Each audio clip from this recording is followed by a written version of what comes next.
Hello. तो आज हम बात करने वाले हैं रनिंग के बेसिक्स के बारे में। जानेंगे सब कुछ कि क्या वो टेक्निक्स हैं जिससे हम इंजरी फ्री होके रनिंग कर सकते हैं लंबे डिस्टेंस तक। और देखिए टेक्निक ना बहुत ज़रूरी है। ज़रूरी क्यों है? आप जैसे मान लो मेरे पास एक मुट्ठी एनर्जी है। ये एक मुट्ठी एनर्जी मैं 10 किलोमीटर भागने में भी लगा सकता हूँ, मैं 1 किलोमीटर भागने में भी लगा सकता हूँ, मैं हाफ मैराथन भागने में भी लगा सकता हूँ। इम्पॉर्टेंट चीज़ ये है कि मैं अपनी बॉडी को कितना एफिशिएंट बना रहा हूँ थ्रू रनिंग, थ्रू टेक्निक्स। तो जैसे मैं अगर एग्जांपल दूँ आपको, अगर मैं अपना पैर सीधा डालूँगा, सीधा अगर मैं सीधी लाइन में भागूँगा, बहुत ही सिंपल एग्जांपल दे रहा हूँ। अगर मैं सीधी लाइन में भागूँगा तो नेचुरल सी बात है मैं सबसे तेज़ पहुँच पाऊँगा ए पॉइंट से बी पॉइंट तक। बट अगर मैं उसको कर्व बना दूँ अपने पाथ को या फिर टर्न्स अलग-अलग लेने लग जाऊँ, तो मुझे कंपैरेटिवली लंबा टाइम लगेगा। तो मैं एनर्जी ज़्यादा वेस्ट कर रहा हूँ ए पॉइंट से बी पॉइंट जाने में।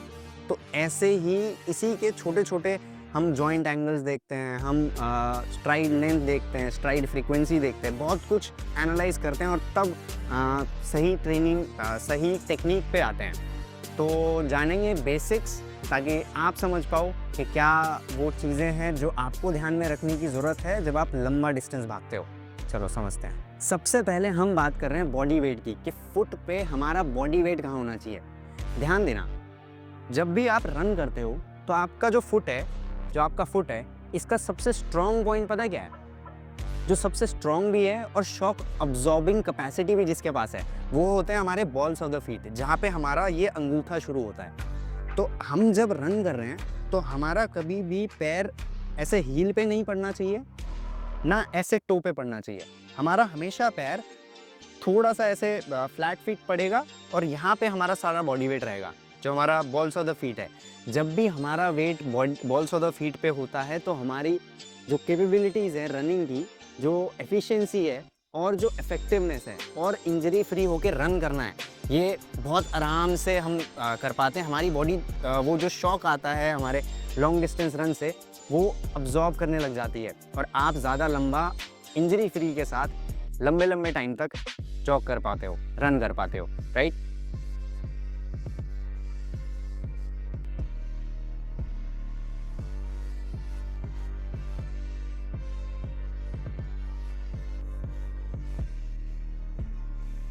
बॉडी वेट ठीक रखने के लिए एक बहुत ही सिंपल चीज़ हम ट्राई कर सकते हैं। हम अगर हमारा स्ट्राइड लेंथ ऑप्टिमल रखेंगे, ना ज़्यादा लंबा रखेंगे, ना ज़्यादा छोटा रखेंगे, तो ऑटोमैटिकली हमारा बॉडी वेट हमारे बॉल्स ऑफ द फीट पे पड़ेगा, ऑटोमैटिकली।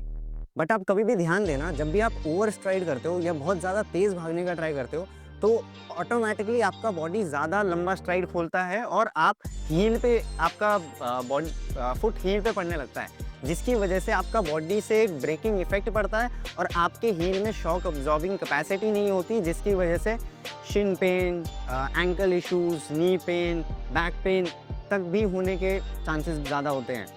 तो कोशिश करना है जितना ज़्यादा से ज़्यादा हो सके बॉल्स ऑफ द फीट पे रन करना है। जब भी आप रन करते हो तो आपका अपर बॉडी पोस्चर भी उतना ही इंपॉर्टेंट होता है। मतलब कि आपका जो स्पाइन है वो कभी भी कोलैप्स या फिर बहुत ज़्यादा टॉल या बहुत ज़्यादा पीछे ना जाए। आपका स्पाइन हमेशा न्यूट्रल रहे, ना ज़्यादा ऐसे होके रन करना है, ना ज़्यादा ऐसे होके रन करना है। हमें न्यूट्रल स्पाइन रखना है।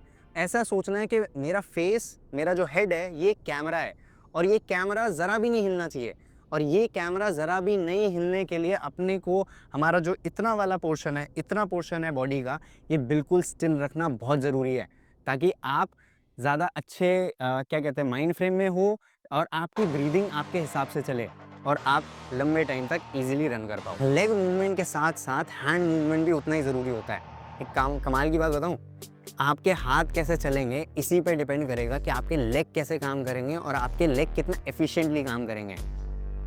एक एग्जांपल देता हूँ, जब भी आपका हाथ ऐसे चलता है तो आपके लेग्स भी उसको फॉलो करते हैं। जब भी आपका हाथ ऐसे चलेगा तो आपके लेग्स उसको फॉलो करेंगे।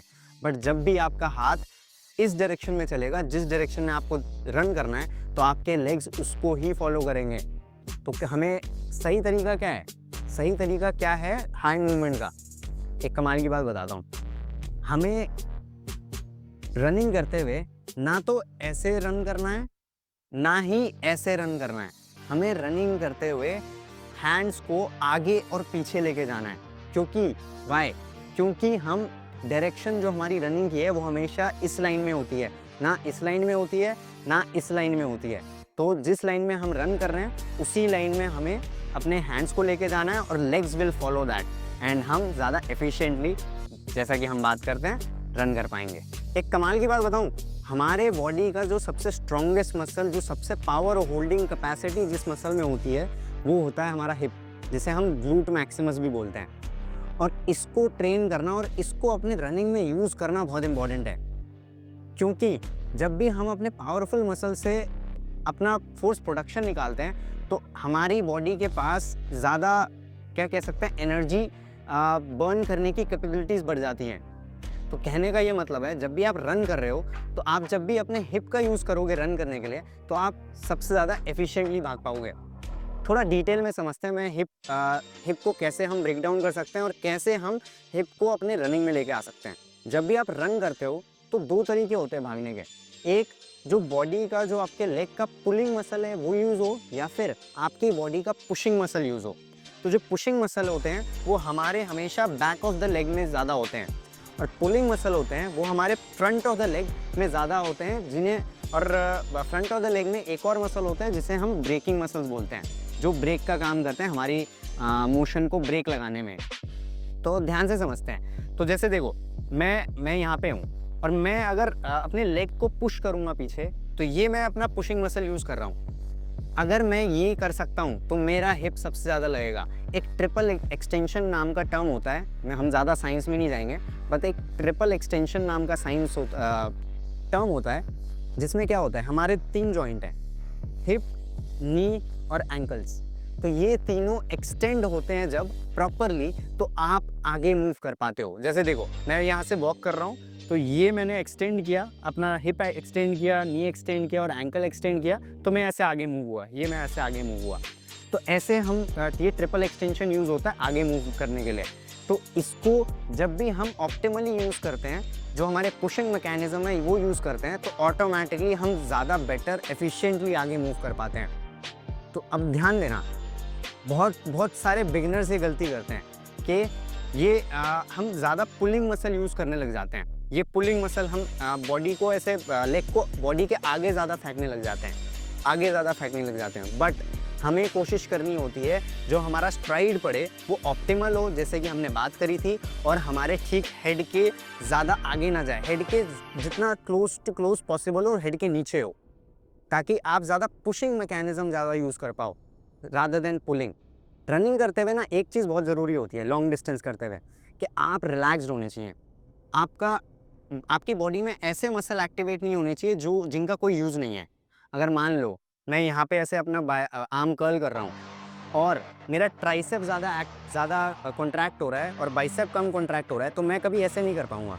मेरे ट्राइसेप को थोड़ा रिलैक्स करने की ज़रूरत पड़ेगी। वैसे ही जब आप रनिंग करते हो तो आपको कोशिश करना है मेरा हिप, काफ और एंकल ज़्यादा कॉन्ट्रैक्ट हो रादर देन मेरा क्वाड्स या फिर कोई और मसल के। थोड़ी सी बात कर लेते हैं ब्रीदिंग की। यार देखो, जब भी आप नॉर्मल से थोड़ा डीप ब्रेथ्स लेते हो तो आप ऑटोमेटिकली, आपका बॉडी ऑप्टिमली फंक्शन करने लग जाता है और आप ज़्यादा रिलैक्स होकर कोई भी काम कर पाते हो। तो जब आप रनिंग स्टार्ट करते हो तो आप कोशिश करो ब्रेथ नॉर्मल से थोड़ा डीप जाने दो, वार्म अप अच्छे से करना, कूल डाउन्स अच्छे से करना, ताकि बॉडी में स्टिफनेस कम हो और रिकवरी अच्छे से हो, और जो रनिंग का थकान है वो बॉडी पे कम से कम हो। अगर हम ब्रेथ की बात करें तो जैसे कि मैंने बोला कि रनिंग के शुरू में आप नॉर्मल से थोड़ा डीप ब्रेथ्स लो, बट जैसे जैसे आप रनिंग के अंदर चले जाते हो, थोड़ा 2 से 3, 4 मिनट, 5 मिनट हो जाते हैं, तो आप एक सर्टेन पैटर्न में ब्रीदिंग कर सकते हो, जिससे हम हमारे ऑक्सीजन अपटेक को ज़्यादा बढ़ा सकते हैं। कैसे? जब मान लो आपका लेफ़्ट पैर पड़ा तो आपने इनहेल किया, राइट पैर पड़ा तो आपने इनहेल किया, लेफ़्ट पैर फिर से पड़ा, थर्ड स्टेप पड़ा तो आपने एक्सहेल किया, फोर्थ स्टेप पड़ा तो आपने एक्सहेल किया। तो ब्रीदिंग कुछ ऐसा दिखेगा।